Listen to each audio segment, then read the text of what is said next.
कहानी एक ऐसे फोन की है जो बताएगा कि फ्यूचर में क्या होने वाला है, यानी कि आगे की जिंदगी में उस इंसान के साथ क्या होगा जिसके पास भी ये नई टेक्नोलॉजी का फोन होगा। कहानी के शुरू में हमें एक औरत दिखाई जाती है जो अभी तक एक स्टेशन पर थी। वो अपने फोन को लगातार देख रही थी। जो उसके फोन में उसको मैसेजेस मिल रहे थे वो बिल्कुल वैसे ही करती है और इसी वजह से वो औरत अपनी ट्रेन भी छोड़ देती है। उसको मैसेज आता है कि वो दूसरी ट्रेन में बैठ जाए, पर वो उस ट्रेन में नहीं बैठती और दूसरी ट्रेन बदलने की कोशिश करती है। इसी वजह से वो ट्रेन के नीचे आ जाती है और उसकी मौत हो जाती है, यानी कि उस औरत ने अपने फोन की बात नहीं मानी और उसकी मौत हो गई। इसके बाद कहानी में हम एक आदमी को देखते हैं जिसका नाम मैक्स था। वो आईटी इंजीनियर भी था और अभी एक कंपनी में सिक्योरिटी सिस्टम को इंस्टॉल कर रहा था। जब वो अपना सारा काम करके वापस अपने होटल जाता है तो उधर काउंटर लेडी उसको एक पार्सल देती है जो उसके नाम पर आया था, पर वो तो जैसे बहुत हैरान था क्योंकि अभी तक ना वो इस जगह पर सही से किसी को जानता था और ना ही उसने ऑर्डर पर कोई चीज मंगवाई थी, क्योंकि वो तो सिर्फ अपने काम के सिलसिले में यहाँ थाईलैंड आया था। लेकिन खैर ये उस पार्सल को अपने कमरे में ले जाता है। जब जाकर उसे खोलता है तो उसमें एक लेटेस्ट टेक्नोलॉजी का मोबाइल फोन था। उस फोन पर GZT की ब्रांडिंग थी, मतलब इस कंपनी ने इस फोन को बनाया था। वो हैरान था कि ऐसी तो कोई कंपनी मार्केट में नहीं है।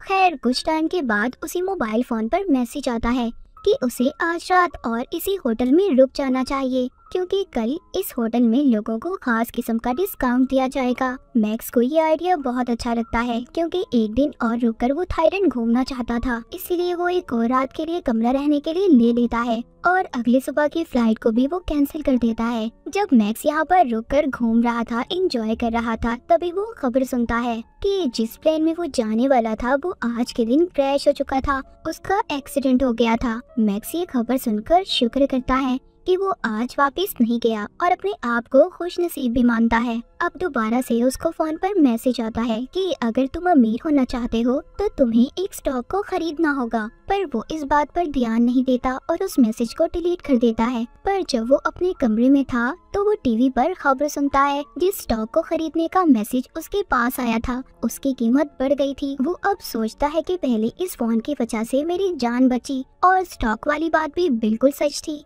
मैक्स ये सोचने लगा था कि शायद ये फोन हमें हमारे कल के बारे में बताता है कि आगे हम लोगों के साथ क्या होने वाला है या फिर आगे हम क्या कर सकते हैं। तभी इसको दोबारा से मैसेज आता है कि उसे दूसरे शहर चले जाना चाहिए। मैक्स भी फोन पर यकीन करने लगा था और दूसरे शहर चला जाता है। वहाँ पर पहुंचकर एयरपोर्ट के बाहर उसको एक टैक्सी ड्राइवर मिलता है जो उसको कम पैसों में उसके होटल ले जाने के लिए तैयार था। वो टैक्सी ड्राइवर जब मैक्स को ले जा रहा था तभी उसकी नजर फोन पर पड़ती है। उसे देखकर काफी हैरान होता है। कहता है तुम्हारे फोन की टेक्नोलॉजी कितनी नई है, मैंने तो ऐसा फोन देखा ही नहीं और ना ही कभी ऐसे फोन के बारे में सुना है। वो टैक्सी ड्राइवर मैक्स को अपना कार्ड देता है और बताता है कि वो एक टेली कम्युनिस्ट है जो टेक्नोलॉजी की नई नई चीजें बनाता है। ऐसे ही बातें करते हुए मैक्स अपने होटल पहुंच गया था जहां पर फोन ने इसे आने के लिए कहा था। वहां पर पहुंचते ही उसे दोबारा से मैसेज आता है कि कसीनो में जाकर उसे खेलना चाहिए। मैक्स भी ऐसा ही करता है।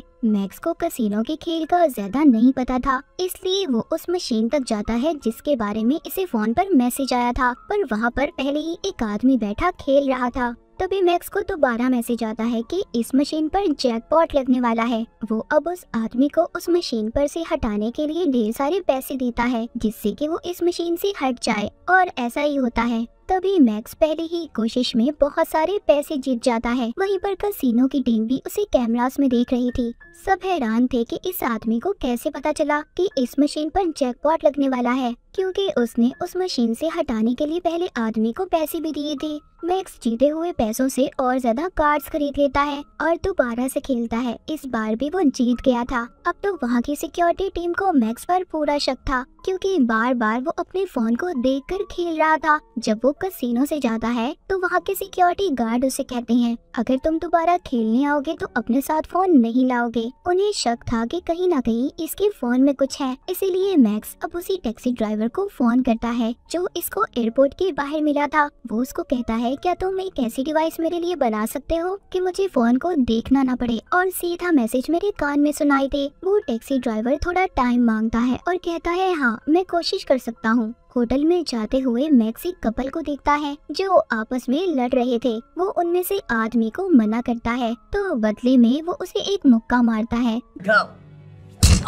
जिससे मैक्स बेहोश हो गया था। यहाँ पर पता चलता है कि ये कपल दरअसल कसिनो के खुफिया एजेंट थे और पता करने आए थे कि मैक्स इतने पैसे अपने फोन से कैसे कमा रहा है। वो उसके फोन का सारा डाटा हैक कर लेते हैं। जब मैक्स को होश आता है तो वो लड़की मैक्स का शुक्रिया करती है कि उसने उसकी जान बचाई, पर साथ साथ उसने कसिनो के मैनेजर को सारा डाटा भेज दिया था। पर अभी भी उन्हें नहीं पता चलता कि उसको मैसेजेस कहां से आ रहे हैं। उधर दूसरी तरफ टैक्सी ड्राइवर ने भी मैक्स के लिए नई डिवाइस को बना दिया था जिसे वो कानों में पहन लेता है और दोबारा से कसिनो में खेलने के लिए जाता है और वही कुछ करता है जो मैसेजेस में उसे करने के लिए कहा जा रहा था। वो लगातार पैसों पे पैसे जीत रहा था। वहाँ की सिक्योरिटी भी तंग आ चुकी थी, इसलिए मैनेजर आकर उसे पकड़ लेता है और उधर ही FBI के एजेंट भी आ चुके थे। FBI की टीम मैक्स को पकड़कर अपने साथ ले जाती है और पूछती है, सच सच बताओ तुम्हें मैसेजेस कौन कर रहा है।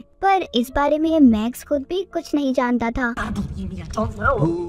FBI ऑफिसर कसिनो के मैनेजर से मिलता है और उसे बताता है कि ये केस हमारे पास नया नहीं है। इससे पहले भी बहुत से ऐसे केस आ चुके हैं। बहुत से लोगों को ऐसे फोन मिले जिसमें उन्हें पैसे कमाने के तरीके बताए गए, पर जब भी हमने उन लोगों को पकड़कर पूछा कि तुम्हारे पास फोन कहां से आए, और तभी कुछ वक्त के बाद उन लोगों की मौत हो गई। और हर बार की तरह हम इस बारे में कुछ भी नहीं जान पाते। अब ऑफिसर मैक्स के पास जाता है और उसे कहता है, देख तुम्हें हमारा साथ देना होगा और पता करना होगा कि फोन कहां से आया है। ऑफिसर यहाँ पर अपने बॉस को भी फोन पर बताता है कि अभी तक उन्हें कुछ भी नहीं पता चल सका फोन कहाँ से आया, पर हाँ मैक्स भी अब हमारी मदद करने के लिए तैयार है। वो मैक्स को दोबारा से कसिनो में भेजते हैं और कहते हैं कि इस मोबाइल के डाटा को हैक करने के लिए हमें कम से कम 3 मैसेजेस की जरूरत है। तभी दोबारा से मैक्स को मैसेजेस आना शुरू हो जाते हैं। इस बार भी वो उन्हीं मैसेजेस के कहने पर खेलना शुरू करता है, पर वो हार गया था। को एक मैसेज मिलता है जिसमें लिखा था कि मैं जानता हूँ कोई मेरा डाटा हैक करने की कोशिश कर रहा है। उधर FBI के एजेंट ने मोबाइल के डाटा को हैक कर लिया था। जब उनका बॉस ये सब देखता है तो सब कुछ जाने का कहता है, जैसे वो इन सब चीजों के बारे में पहले ही जानता था। ऑफिसर अपने बॉस को फोन करके बताता है कि इस फोन का जरिया एचलॉन एक सुपर कंप्यूटर है। उसका बॉस तो पहले ही कंप्यूटर के बारे में जानता था, पर वो किसी को कुछ भी नहीं बताता क्योंकि उसके बताने से वो खुद भी फंस सकता था। ऑफिसर बताता है जो कि आर्टिफिशियल इंटेलिजेंस से चलता है, जिसको सिक्योरिटी के लिए बनाया गया था। सब बातें सुनकर बॉस को ये लग रहा था कि उसको किसी ने हैक किया है। यहाँ पर बॉस एक दूसरे एजेंट को अपने साथ मिलने का कहता है जो मैक्स की तरह ही दिखता था। उसको मैक्स का फोन भी दिया गया था। तभी उसको मैसेज आता है कि रोड को क्रॉस करो। जैसे ही वो ऐसा करता है उसको गाड़ी टक्कर मार देती है। उस बेचारे की वहीं पर मौत हो गई थी। असल मैक्स अभी भी जिंदा था और उसी लड़की के साथ था जो खुफिया एजेंट थी जिसकी उसने जान बचाई थी। पर मैक्स ये बात नहीं जानता था कि वो लड़की एक खुफिया एजेंट है। तभी वो लड़की देखती है कि छत पर एक आदमी गोलियां चलाने वाला है। वो समझ गई थी कि ये लोग मैक्स को मारना चाहते हैं। ऐसा क्यों था? क्या उस फोन की वजह से? ये बात कोई भी नहीं जानता था, पर वो लड़की सबको मार देती है और मैक्स को भी बचा लेती है। अब मैक्स को पता चल चुका था कि वो लड़की जो इसके साथ रह रही थी वो एक एजेंट थी और इसके साथ प्यार करने का नाटक कर रही थी। तभी यहाँ पर हमें पता चलता है कि उन लोगों को मारने FBI के बॉस ने भेजा था। कुछ न कुछ तो जानता था वो उस मोबाइल के बारे में और उसे ऐसा लग रहा था कि मैक्स उनके बारे में काफी कुछ जान गया है, इसीलिए उन आदमियों को मरवाने भेजा था। मैक्स अब खुद भी जानना चाहता था कि ये मैसेज इस फोन पर आखिर कहां से आ रहे थे। उधर बॉस ने भी इस पर नजर रखी हुई थी। मैक्स अब टैक्सी ड्राइवर के पास जाता है जो कम्युनिस्ट था। उसको फोन देकर कहता है तुम्हें पता करना होगा कि सारे मैसेजेस कहां से आ रहे हैं। वो कहता है हाँ मैं पता तो कर लूंगा, पर इस बारे में पता करने में मुझे घंटे लग सकते हैं। जिसके बाद वो सब पता करने की कोशिश करता है। इस बार उसे सब पता चल चुका था। वो बताता है ये सारे मैसेजेस एक सुपर कंप्यूटर कर रहा है जिसको एचलॉन AI भी कहा जाता है, जो सब कुछ खुद से सोच सकता है। मैक्स को सब कुछ अजीब लग रहा था कि एक कंप्यूटर, वो भी इतना कुछ कैसे कर सकता है। वो बताता है कि ये कोई आम कंप्यूटर नहीं है, ये हर तरह की मशीन को कंट्रोल में कर सकता है और इसीलिए उसने तुम्हें पहले ही बता दिया था कि तुम उस प्लेन में मत जाओ कि वो क्रैश होने वाला है। वो कहता है कि ये कंप्यूटर इतना स्मार्ट है कि हर तरह की मशीन के बारे में पता कर सकता है। जब वो ये सब बता ही रहा था तभी उधर कुछ आदमी आ जाते हैं जो मैक्स को मारने आए थे। वो यहाँ से जल्दी से गाड़ी में बैठकर चले जाते हैं। उनका पीछा FBI के एजेंट कर रहे थे, पर मैक्स उनमें से एक ऑफिसर को पकड़ लेता है। अब वो मैक्स को सारी सच्चाई बताता है, कहता है कि हम तुम्हें इसलिए मारना चाहते थे ताकि उस कंप्यूटर का राज किसी और को पता न चल सके जिसको हमने ही बनाया है, पर अब वो खुद से काम कर रहा है जो खतरा बन सकता है। इसीलिए हम तुम्हें मारना चाहते थे ताकि इस बारे में तुम किसी को कुछ ना बताओ। तभी मैक्स को मैसेज आता है, उसको उसी जगह पर जाने का कहा गया था जहाँ पर मैक्स ने सबसे पहले सिक्योरिटी सिस्टम को इंस्टॉल किया था। वहाँ पर भी वो कंप्यूटर मैक्स को कैमरे की मदद से देख रहा था और उसको यहाँ पर मैसेज आता है कि यहाँ पर जितने भी कंप्यूटर हैं सबको एशलॉन सुपर कंप्यूटर से कनेक्ट कर दो, जोड़ दो, जिससे वो कंप्यूटर अपडेट हो जाएगा।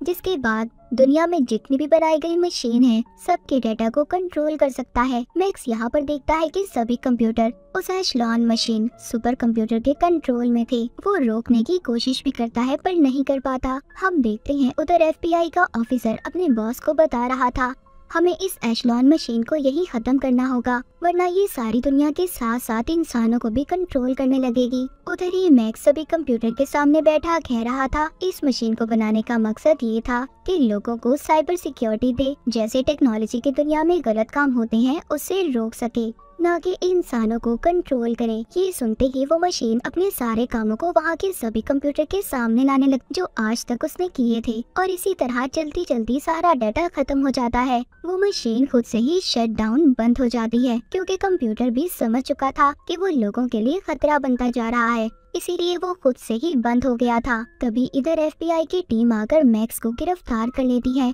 पर कुछ वक्त के लिए फिर उसे छोड़ दिया जाता है। मूवी के आखिर में हमें ये भी पता चलता है कि वो टैक्सी ड्राइवर दरअसल एक कैप्टन था जो इसी मिशन पर काम कर रहा था। उसने एशलॉन सुपर कंप्यूटर को बंद करवाना था। तो बाज़ दफा हमारी जिंदगी में कुछ ऐसी चीजें आती हैं जिसको बनाते तो हम फायदा पहुंचाने के लिए हैं, पर वो हमारे लिए नुकसानदेह साबित होती हैं। तो हमें हर चीज का उतना ही इस्तेमाल करना चाहिए जितनी उसकी जरूरत हो। जरूरत से ज्यादा चीजों को इस्तेमाल करना हमारे लिए खतरा हो सकता है, जैसे कि मोबाइल फोन या फिर कोई भी नई टेक्नोलॉजी की चीज। और इसी मैसेज के साथ ये मूवी यहीं पर खत्म